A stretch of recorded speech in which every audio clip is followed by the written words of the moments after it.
master manifester, manifesting my reality, visualizing it, bringing it closer and closer into that reality is what I'm living. That's what master manifestors do. Now, I made a video about how I took over downtown Long Beach, starting at Lincoln Park, homeless, from rags to riches, using nothing but visualization and a general relief check. $220, man, they give you money to be homeless in California. I thought they did that everywhere until I went to Georgia and was like, all right, how much they give y'all for GR? And they was like, what's that, shawty? I was like, the money. It was like, what money? I was like, the money they give you for being alive, I guess. And they was like, you don't get that. And I was like, oh, that's only California, huh? Yeah, only California. So let me rewind it, right? So I become homeless. I'm on the train, the Blue Line, the Metro Blue Line platform. One way goes to downtown LA Skid Row. The other one goes to Long Beach, Lincoln Park, a smaller Skid Row. I get there, I go to the Long Beach Rescue Mission. I meet a couple of guys. One of them is Mississippi. He had gold teeth. He was real cool. He had a real deep Southern accent. I used to laugh. We used to get high and he used to say like the Southern slang and we used to just laugh. He was just so cool. And then we had this one guy named Laugh a Lot because he was just like his mind was he was kind of like slow or something. And we was all cool. And one day me and Laugh a Lot, we go to the park because Laugh a Lot gets some money from his mom. She wire him some money and he buy him some beers and he want to treat me to some weed. So we go to the park and then this one female named Crazy and her father Foots, they was at the park selling the weed. He come back with the weed and they shorted him, like practically robbed him. And at that moment right there, I decided that I was going to take over the park. Not even to make money at that time. It wasn't even about the money. It was just about getting even, getting back at Foots and Crazy for gypping this guy. It's like they practically punked him. So I sat back and I visualized the park and the universe started shaping it to my reality. You hear what I'm saying? The people who was running the park, who was having the money and the business that I was going to be taking over, they start either mysteriously just getting robbed or going to jail. And the connect came from Mississippi's uncle, who was from Long Beach Insane, but he was a motorcycle. He was from a motorcycle club too. It's like that in LA. A lot of the black motorcycle clubs, it seems like when gangbangers start getting a lot of money, I'm talking about a lot, like balling, for some reason they merge over to the motorcycle clubs. You hear me? So that's who he was. He was the connect at the time. I mean, it all fell in my lap. I sat back and I visualized for some weeks up in the park. I looked. I practically did the 48 laws of power in the park while I visualized. And then it all fell in my lap when people started getting arrested and getting robbed. But I needed to do one thing to really take a hold of the whole park, and this was going to be physical. So when my buddy from Watts came, who was a rhino, straight gorilla, he was a gorilla body with a rhinoceros head. He was vicious like that. That's my brother. Rest in peace. He was vicious like that. We beat up the park bullies And when we beat up the park bullies, we had the whole park. We had the love of the people, like David and Goliath. You hear what I'm saying? We defeated the Goliath in the park. And from that day on, my name rung bells throughout the homeless community. I didn't view the homeless community as just no bums anymore. I started doing the calculations and stuff like that. Like, okay, at this spot, it's 200 homeless people and half of them get SSI checks. And okay, so that's 100 SSI checks. So that's $100,000 potential money right there. I started looking at it like that and tapping into it.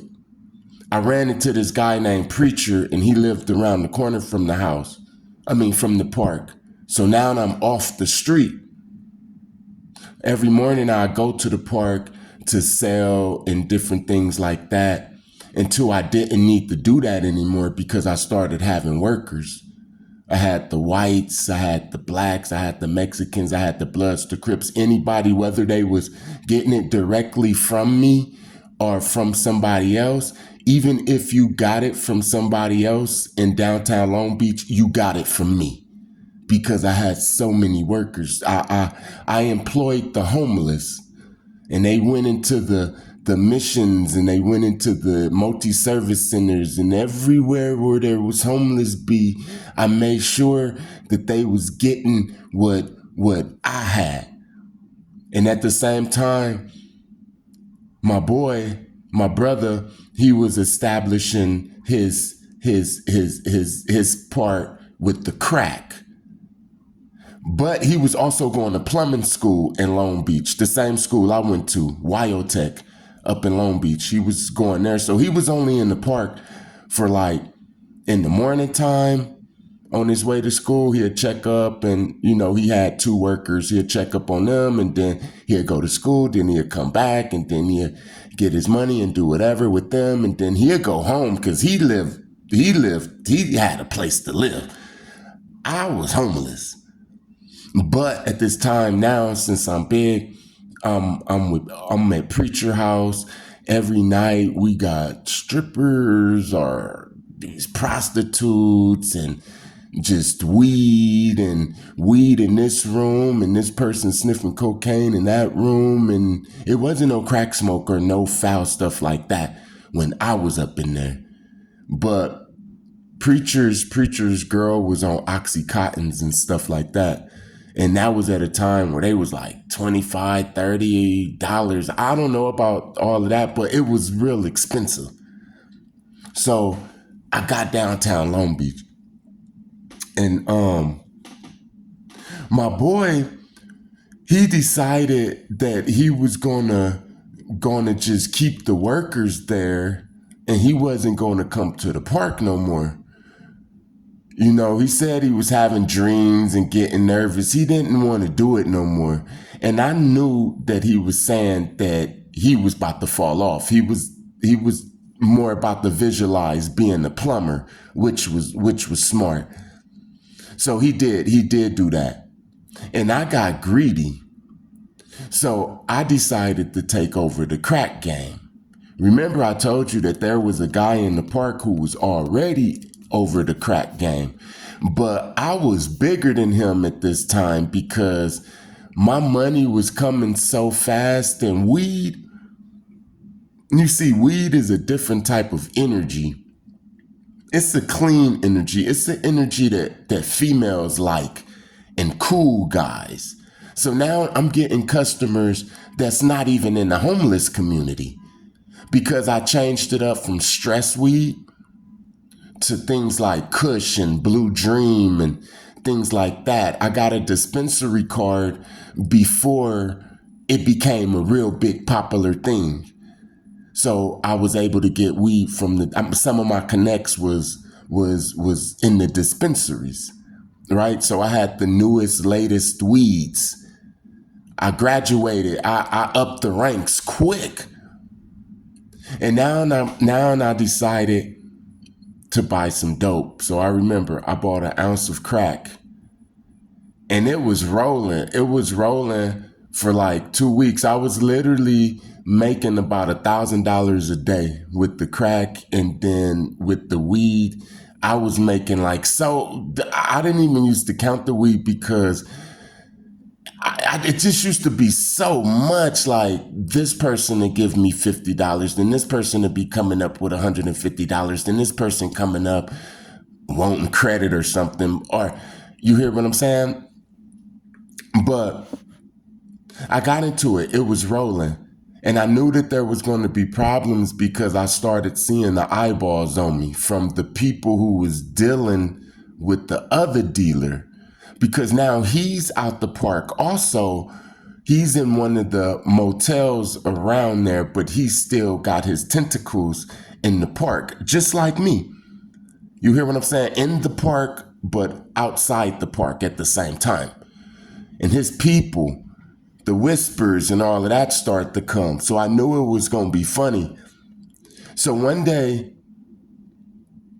one of his people came and they asked for something, but they asked if they can have change. They asked if I had it, get it ready, and they needed some change. So as I'm getting it ready, the bike police, they roll up on me. And then I'm like, I'm literally like caught, and my whole empire flashed before my eyes. I knew that I was going to go do some time, and another person was going to step in my spot. I mean, it was going to be over. A lot of stuff was stashed over at Preacher House. Some stuff was in the park. Some stuff was over here.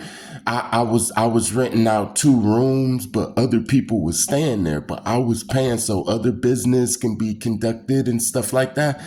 I was about to lose the whole empire, man. So I tried to run. And that's when they got me and wrestled me. I already told the story in another video on how Mukos, the tall white one that looked like the Terminator, as I'm wrestling him, he says, he's reaching for your gun. He's reaching for your gun. And he started trying to take out his gun. This is the first time I had an outer body experience. He tried to take out his gun, and all of a sudden I blinked, and my consciousness was in the tree above me, above us. And I was looking down at me on my back and them on top of me, and Mukos getting ready to pull out the gun and shoot me. But it was in extreme slow motion. It was real slow motion. And I'm looking at it. And I told myself, I said, hey, this is how it feels to die.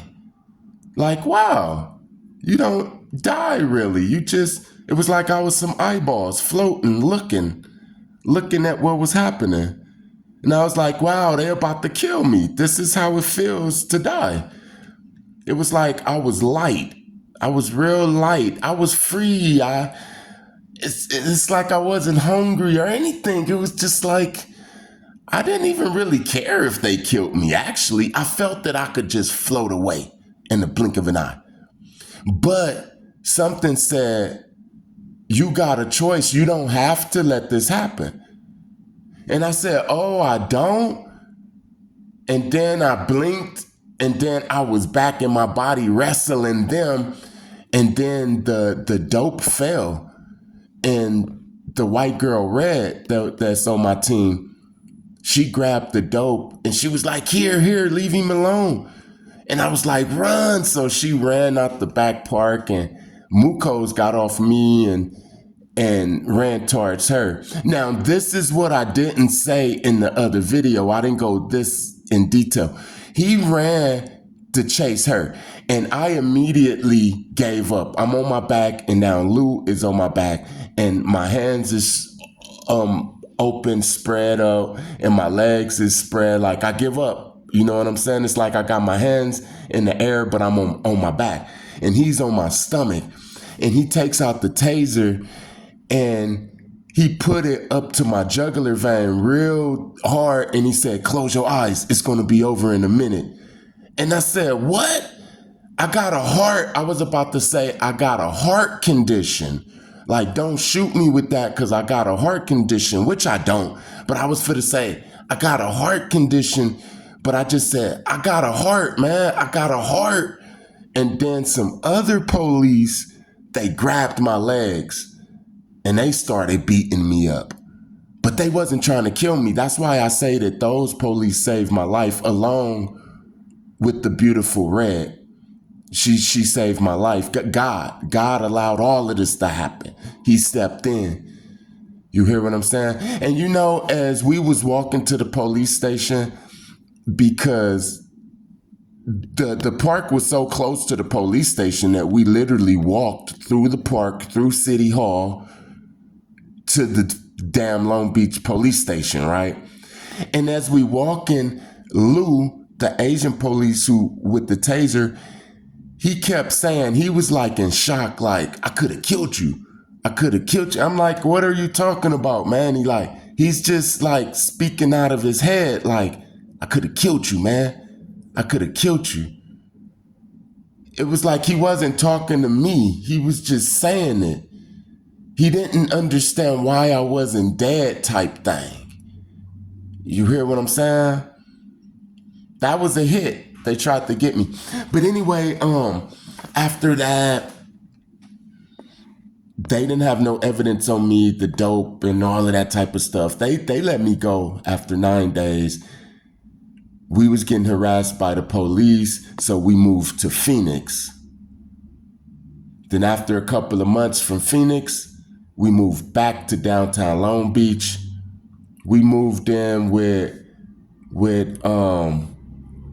my girl's mom, and I started the business again, but it was at her house. I still was in the park because she lived a couple of streets down from the park. So I got me 3 workers. And look, I didn't even want to start slanging no more. But my brother, the one who I said was a YouTuber, a successful YouTuber, he told me one day, he said, hey man, my Mexican neighbor got a gang of trees. He's like giving like pounds away for the load. And I was like, oh, I want to get one. So I got one, and the workers, my name is good. My name is good in a homeless community, in a lot of homeless communities in America. You hear what I'm saying? I told you I'm the Lawrence Fishburne, and how Lawrence Fishburne is in John Wick. That's how I am. I'm not like that, actively right now, but I lived my life like that. But anyway, we come back, I get it started again, and then that's when I meet Mason Man. This is the time that Mason Man came and all of that. And I told him about Lou and Mukos and all of that. This is also around the time that me and my girl, we got a place. She got pregnant, and then she had the baby and went to jail for a year. This is around that time. So after Lou and Mukos and them got me and I got arrested that day, I was still making a little money, but I was more taking care of my daughter because my girl was in jail. And I was also reading up on all of the books and stuff that Mason Man was introducing me to. I was in communication with Mason Man at this time. Also at this time, the young dude who hit me in the park when I hit the Mexican guy, the 2 bullies that me and my boy, we took out the park, the young black one who I was fighting from Carver Park, he got killed. He got killed on the riverbed around that time. Look, they used to sleep on the riverbed, and the one who's named Crazy, she was arguing with this one guy, this one Samoan dude on the riverbed. And the young dude from Carver Park, he jumped up because he could fight. He had hands. Like I said, he really had hands. 9 times out of 10, he'll beat up the average person that he fight. But the Samoan, he jumped up, and then the Samoan dude stabbed him up. They said that he was running behind him, stabbing him up. And then he ran, and then he fell and died in the middle of the 710 freeway, man. Even though we didn't get along, because after that fight, we still didn't get along and stuff like that, I still felt bad for him, because he really got taken out. That was all at that time. After the police tried to get me, Mason Man came, all of that. I'm taking care of my daughter. Then we go back to Phoenix after she get out. Then we come back to Long Beach. And this is when it all changed. She went back to stay with her mother at 354 East Chestnut. And I couldn't stay there, so I slept on the roof. And don't look at that bad. I bought a sleeping bag and I slept on top of the damn roof. And I felt good, man. I felt good sleeping on top of the roof. Yes, I was homeless, but at night I was able to look at the stars. I got fresh air and I was able to see the cloud makers. Yeah, one night I wake up on the roof because the dew hit my face. I was woken up by the morning dew a lot of times, man. Homeless, right? And I look, all I do is open up my eyes and roll over on my side and look, and towards the Wilmington area. Remember, I'm on the roof and I'm looking towards Wilmington, the city of Wilmington.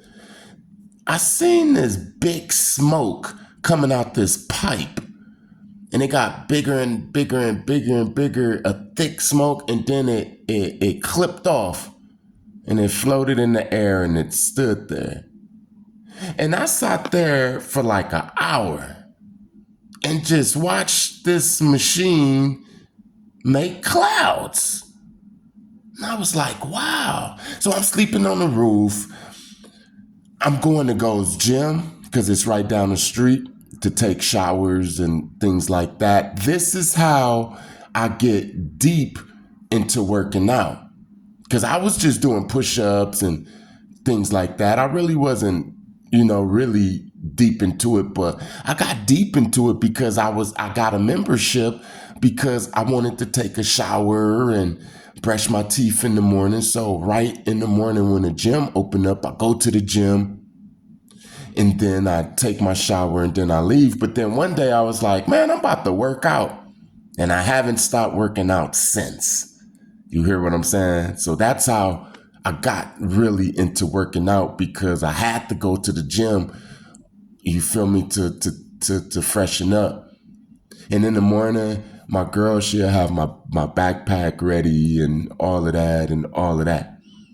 And as I'm going to the gym, I don't know what I'm going to do with my life. I mean, I got the plumbing, but I need to clean out my system before, Jack Steffen or Roto-Rooter or 80 Do or any one of these plumbing companies. They're going to give you a background check, all of this, the type of stuff they don't tell you in school, right? Right? So my instructor told me, I ain't gonna lie. He told all of us to get our systems clean. You know what I'm saying? 6 months before we even graduated. But anyway, as I'm walking down the street, this fat guy, he's keep looking at me and he's waving at me here and there. And, I think he's just a cool guy, until one day I wanted some weed and I asked the homie from Hoover, black. But real black dude from Hoover. He my brother, man. And he introduced me to this guy, and he was the fat guy. And I'm like, oh, this is the guy I'll be seeing every morning. That's why I say you never know who the connect is. I mean, I would have like never knew, right? So he took a liking to me immediately. He was like, I always look at you and wave. You don't look approachable, man, but I wanted to know if you do training, do you got a meal program and all that? And I lied. I was like, yeah, but I just do it with you for free. And he was like, cool, man. And immediately he hopped on the phone and he was like, hey, guess what? I was like, I guess the person was like, what? And he was like, remember old boy with the dreads? And he was like, I got a trainer. And he was like, yeah, I got my own personal trainer, man. And he was like, yeah, man, we're going to get you some cards and all of that. I was like, cool. So we started training. He was lazy as shit, the laziest person. He sniffed so much cocaine that when we used to work out, he smelled like ammonia, like a chemical. Like, I remember I asked one of his homies, like, hey, what's that smell? He was like, man, that fool smoke. I mean, he sniffed so much cocaine, man. Like, and he was a powder head, but he was balling though. He also had all of the trees. He used to sell trees and powder. And as I'm working out with him, I'm starting to see how he treat his black customers versus his white and Mexican customers. You see, for some reason, when a supremacist or prejudiced person deep down inside, you see, they not prejudiced of Steve Harvey because he does a good job. They not prejudiced of Kevin Hart because he do a good job. Now, they don't like the dude in the projects, but there's some people who's an exception. Like the house nigga could be up in the house. Now, let me tell you, it was like I was his house nigga because he got comfortable around me. He forgot that I was sitting in the chair when he was shortening the bags of Black Nim. I told Black Nim, I was like, nigga, he's shorting your bag, man. They couldn't believe it. They still didn't believe it, man. Man, I purposely seen that. And then another person called a white guy or a Mexican, and he just dig in the bag and just give him whatever. But every black person, he smack his lips. He say, oh, it's this fool. And I started getting tired of that. So I said, you know what? I'm finna get this fool. So I took a mental picture of everything around his house, big bags. He used to have bags of like 5 pounds of this, 3 pounds of this, 2 pounds, like that. He had pet boys and all that, right? And I was like, I want some weed. I want that. So I took a mental picture and I started working on it. I told my girl, we about to rob him. Not with guns or anything like that. At this time, I already then went with Mason Man and battled witches. I'm already seasoned at this time, so I know exactly what to do. I'm finna rob this fool. And sure enough, he started off one day. I put the thought in his head, and he was like, hey, Dreads, you ever thought about selling weed? And I said, nah, I played like I didn't. And then he was like, hey, if I give you this, how long you think it'll take you to bring it back? I said, I don't know. I don't sell it. I don't know. I don't want to do that. So for a couple of days, he was pushing it on me, but I was pushing it on him to push it on me. But he didn't know that. But I was just denying his him trying to have me sell for him. But I wanted the weed. But I was playing like I didn't. You understand what I'm saying? This is the witchcraft. This is the stuff right here. And then he was like, here, man, here, take 2. And in one bag, it was a pound. And in the other bag, it was 2 pounds. It was an indica and it was a sativa indica hybrid, but it was a sativa dominant. And I was like, all right, man. And then I got it. And I called my girl and I said, come to the back door, because he lived right across the street from us. I said, come to the back door. And then I ran across the street. And then I'm like, look at all this damn weed. And we like, got him. We laugh and we celebrate. We like, got him. All of this, right? But I had to close it now because I don't want him to come back. So I had to reverse everything I did. I can't say what I did on here. You hear what I'm saying? Because I might lose some damn subscribers. But nobody was hurt or anything like that. But we closed it. And then he came and he asked for money. And I gave him like $100 here, $50 there. Because at this time he was so falling off because that cocaine was starting to catch up with him. And he was telling me like this person ran off with stuff and this shipment got taken, and he didn't know what was happening to him. I knew what was happening to him. And I was bad, y'all. I used to do stuff like this. I used to rob people. I used to have people give me their stuff, and this is without the scopolamine. The scopolamine. I can never get that word right, man. This is without that. You hear what I'm saying? So I remember he went into a hole, into a depression. He told people that I got him and stuff like that, but he sunk so low that he didn't have the energy. He couldn't, you can't defeat a master manifester who knows that they're a master manifester, bro. You hear what I'm saying? Especially semen retention, body gains, body game at that time, and dreads down my back. You ain't about to be beating no master manifester like that, man. So he went into a hole, and overnight, I'm still sleeping on the roof, and I got all of these trees. They up in my girl mom's house. Now I'm nervous because I always used to do that. I used to manifest something and I get nervous because now it's in my hands and I'm like, shit, I thought of ABC, but what's the XYZ? I don't know what to do with it. Look, you hear what I'm saying?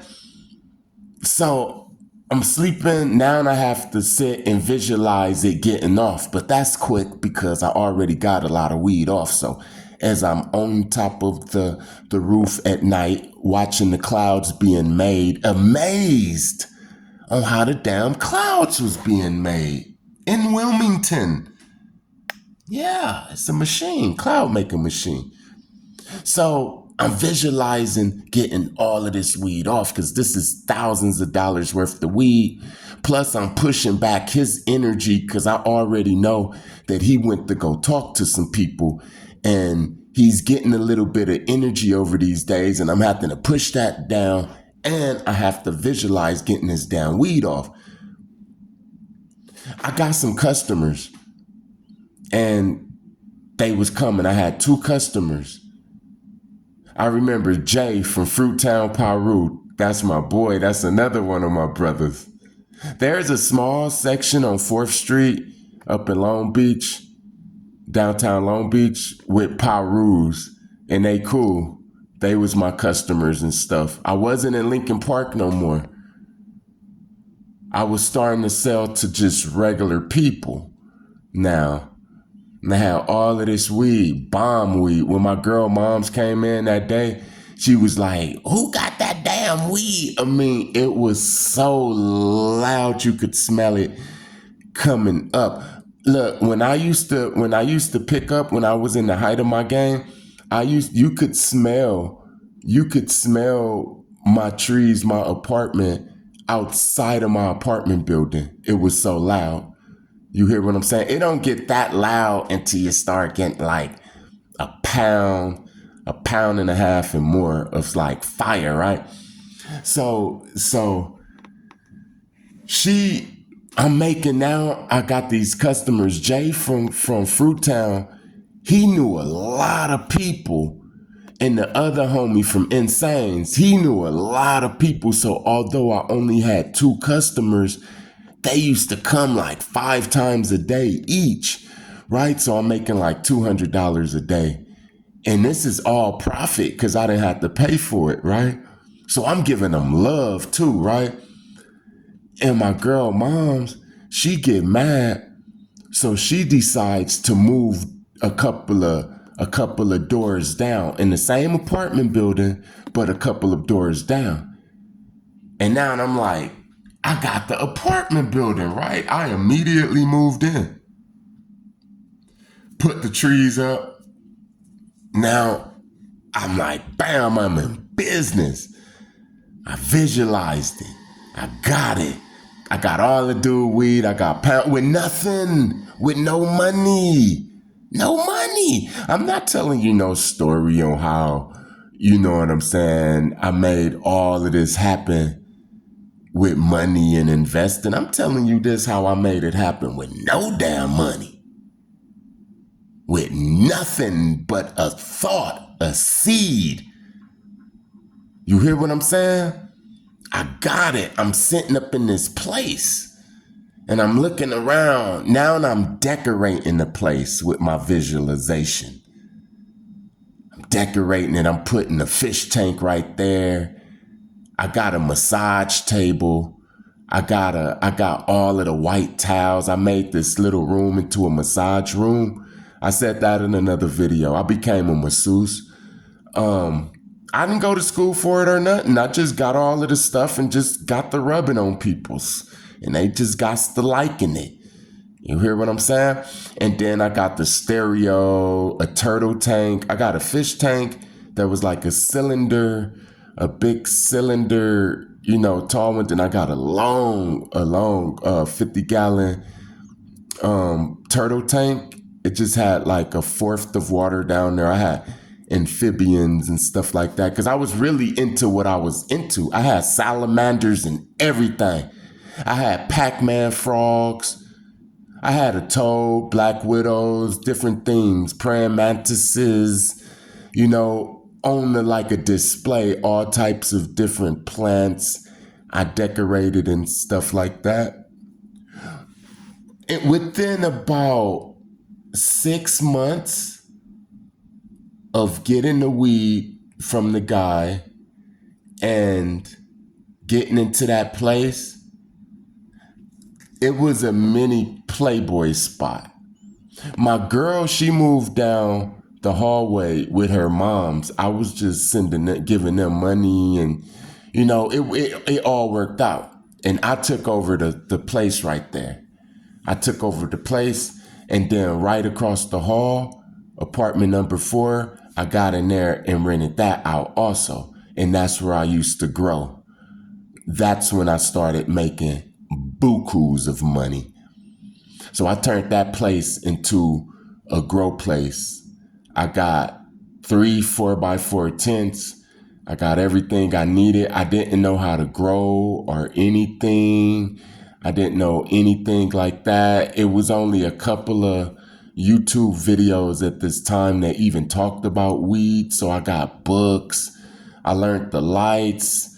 I asked every time I went to the dispensaries, I had conversations with them for like 30 minutes at least about growing. I learned about cocoa, medium, soil medium, the fox forms, the nature bloom, everything, all the pH balance. I learned how to do hydroponics.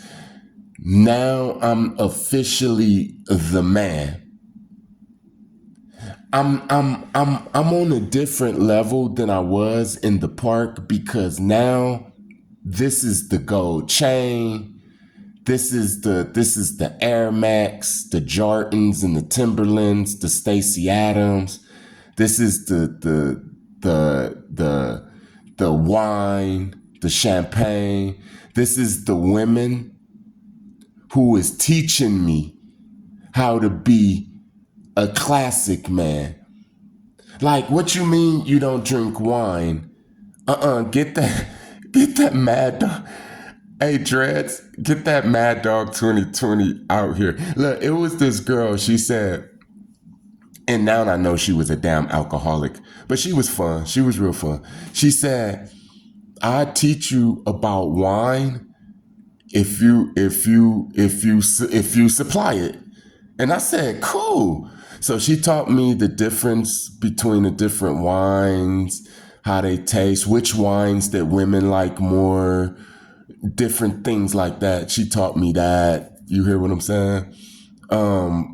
She taught me how to do the feng shui of different things that put a feminine energy inside my place. So this is the time that I'm really becoming a playboy. And yes, it was taught the what is it, the aesthetics, the decorating, the beautifying it did come from a woman. Now in the game, my mouthpiece and stuff, it comes from my papa.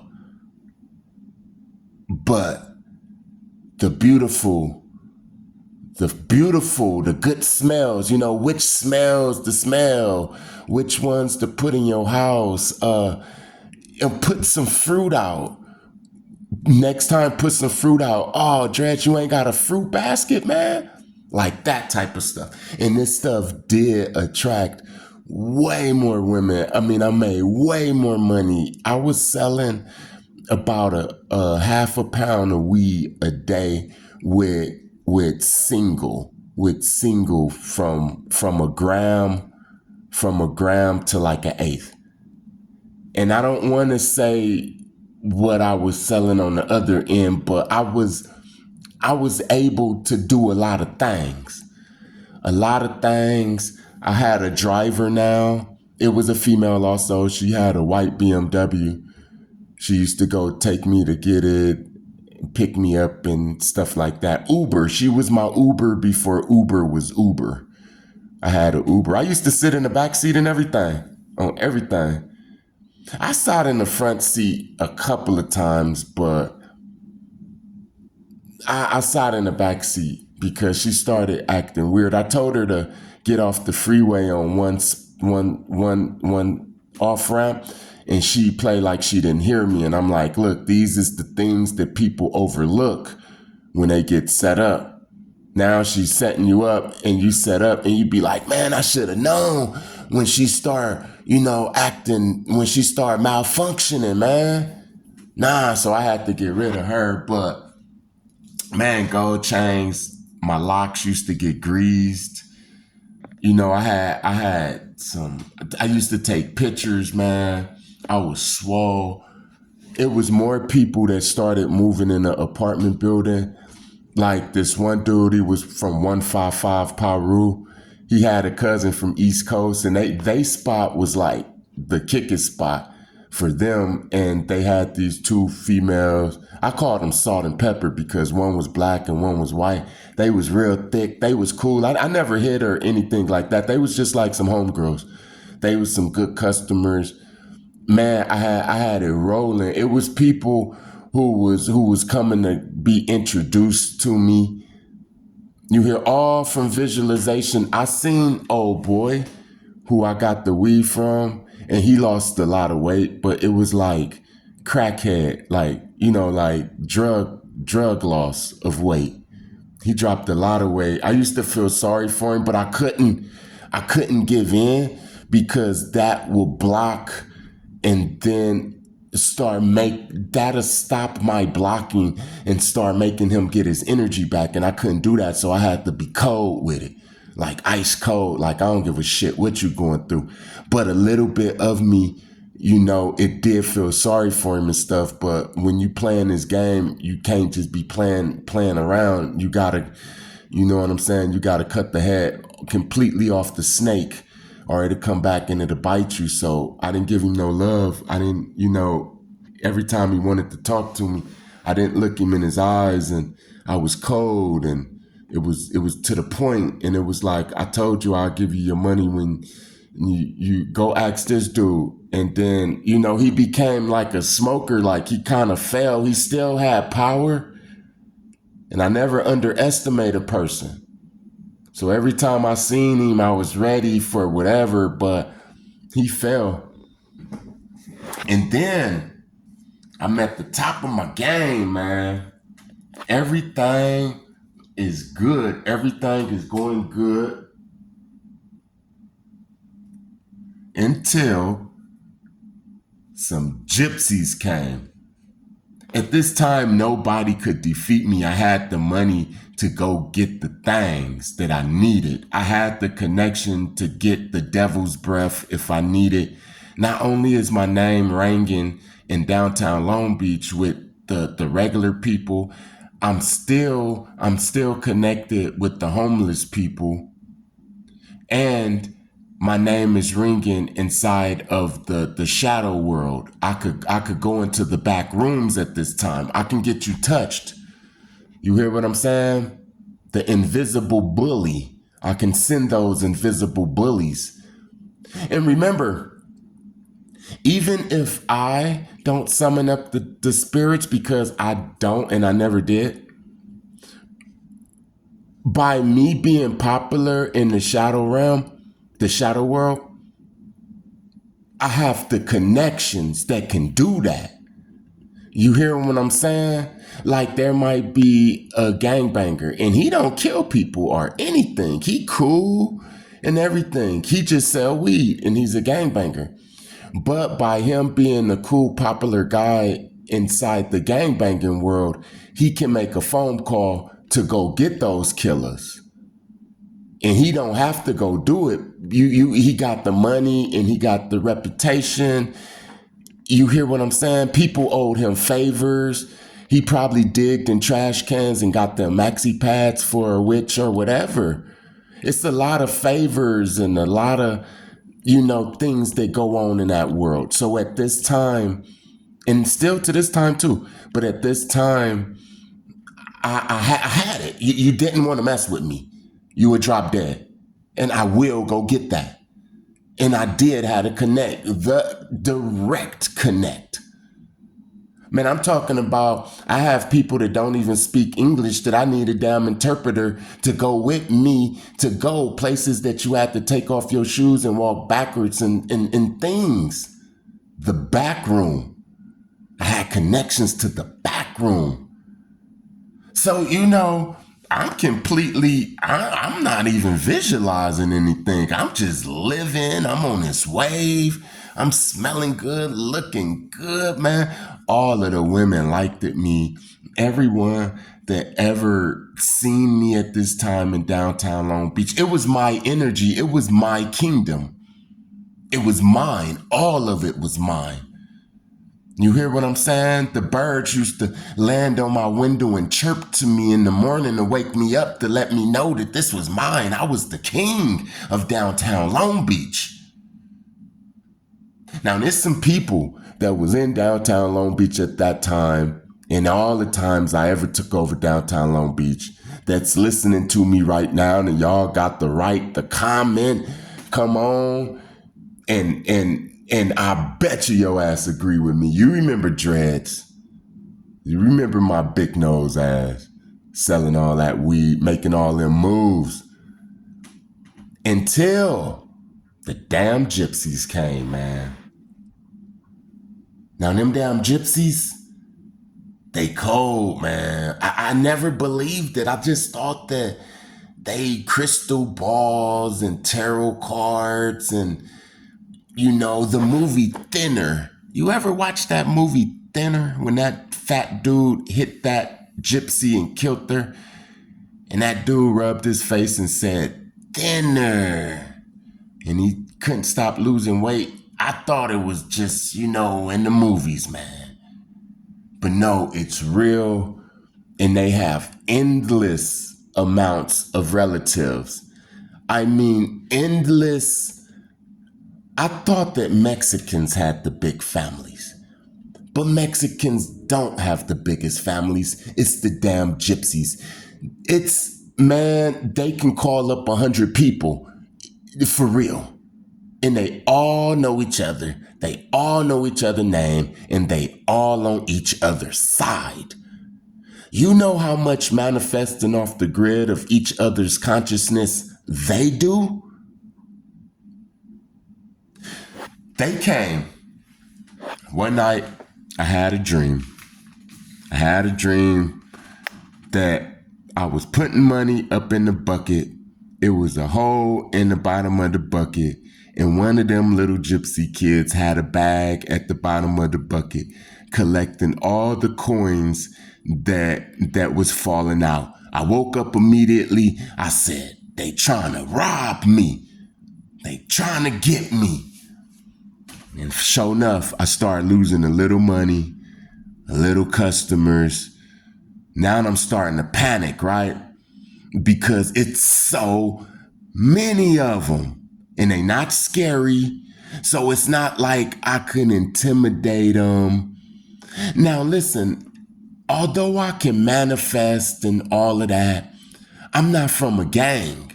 So I'm a one-man army.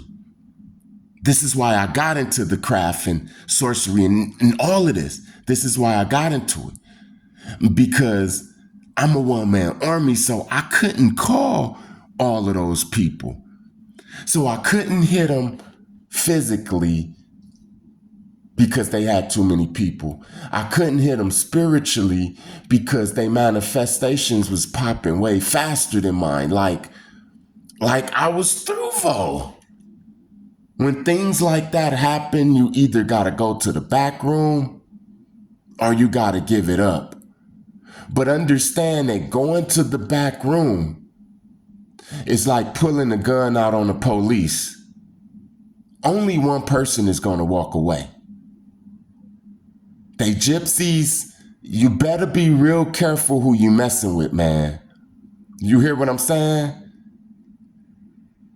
So at this time, Mason Man, I haven't seen Mason Man in a couple of years.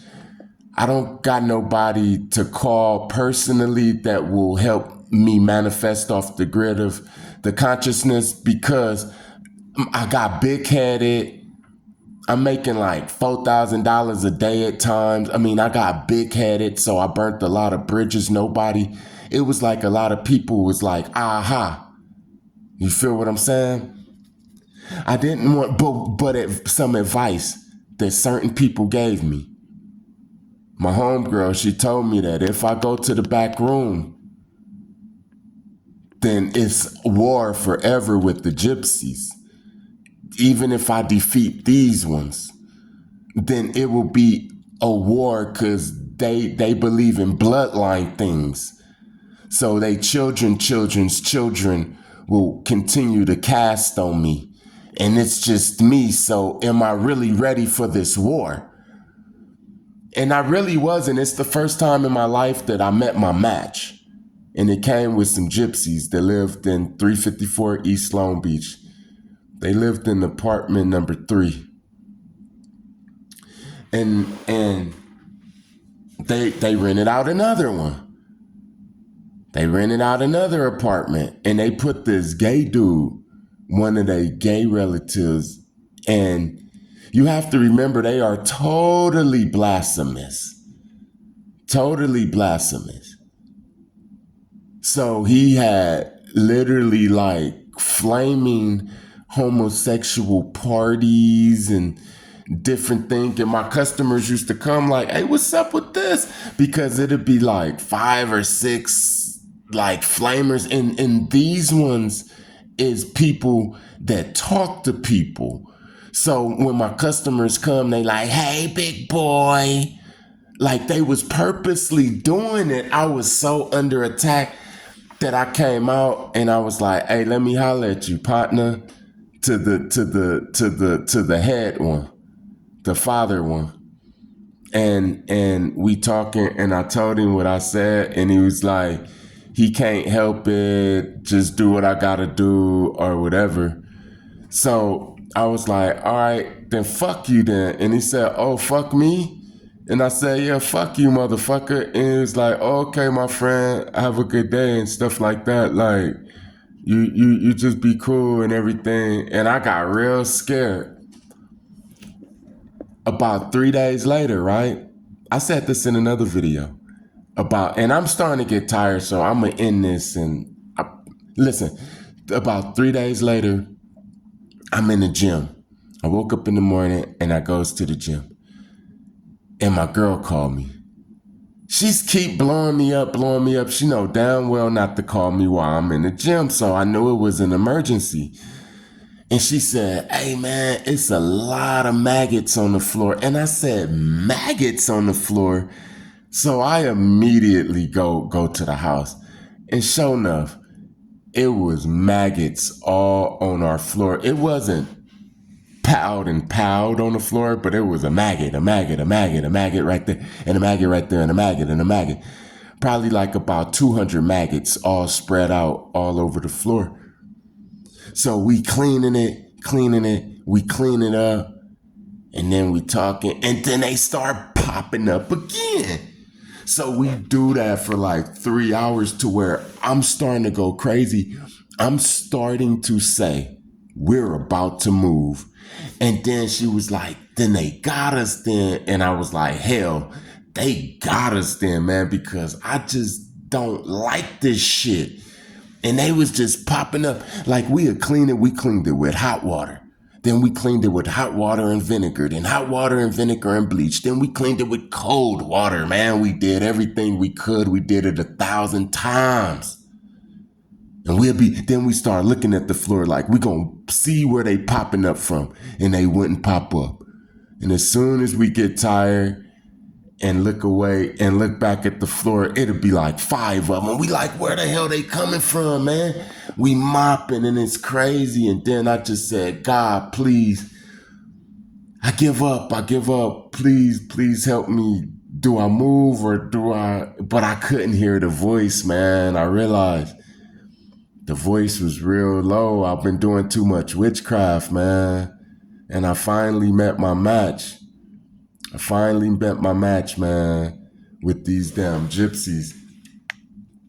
But God is a good God.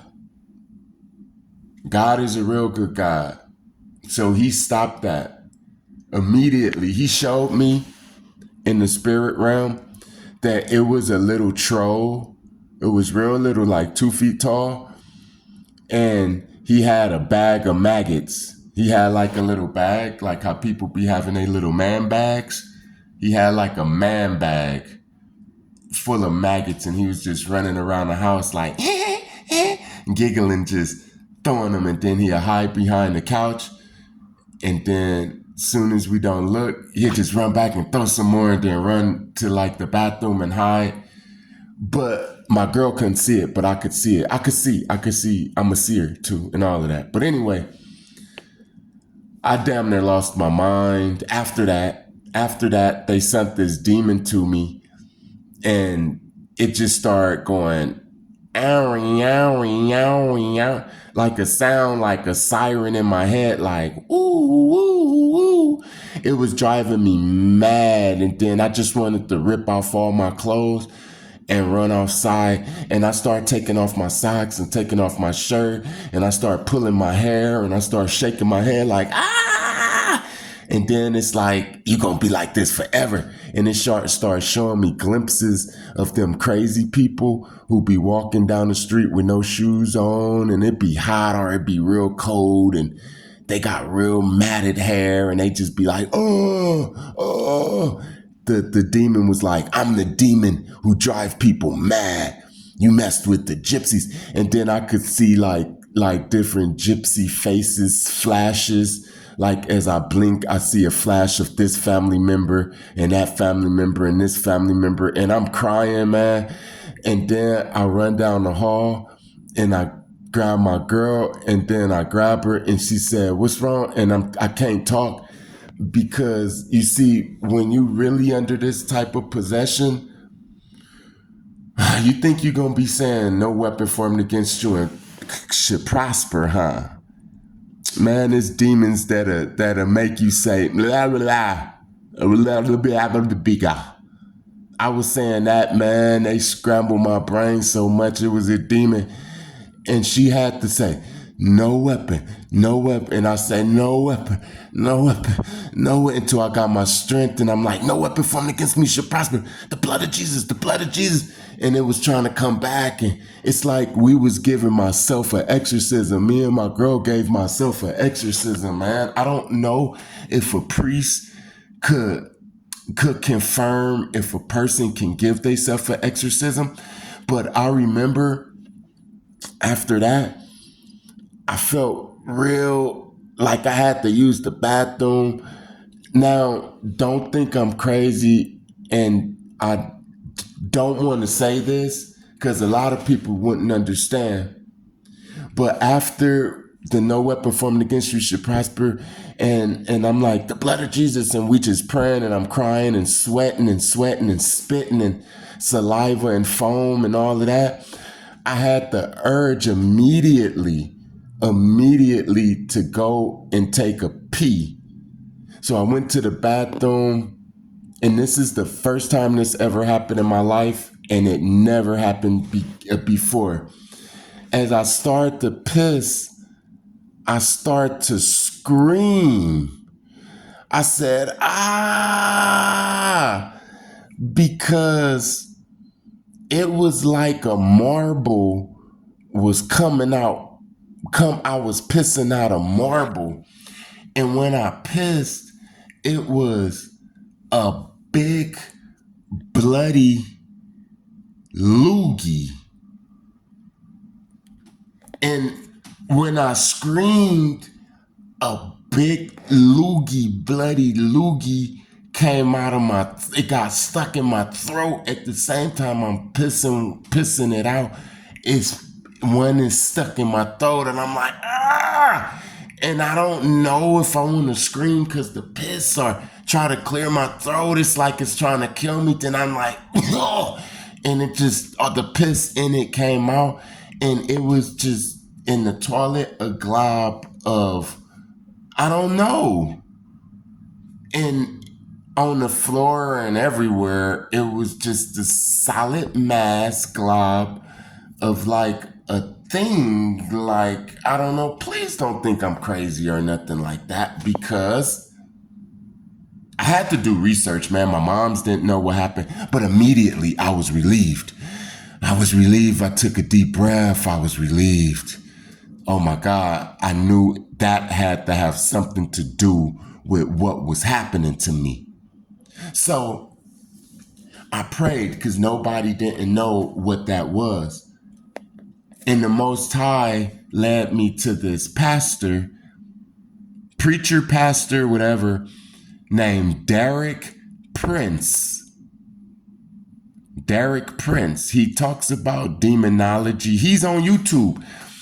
Make sure you listen to him, and then I will sound less crazy with what happened. Derek Prince, he talk about witchcraft. He used to do exorcisms. This is old. His videos is before all the glamour was sprinkled on top of witchcraft and exorcisms and stuff like that. He was doing this way back in the days, and he got videos about it. I'm gonna have to get on. It was over an hour, man. I never made a video over an hour. I appreciate all the new subscribers. I have to say that in the beginning of the video. I have to remind myself to say thank you to all the new subscribers. And I hope you enjoy the videos. Peace.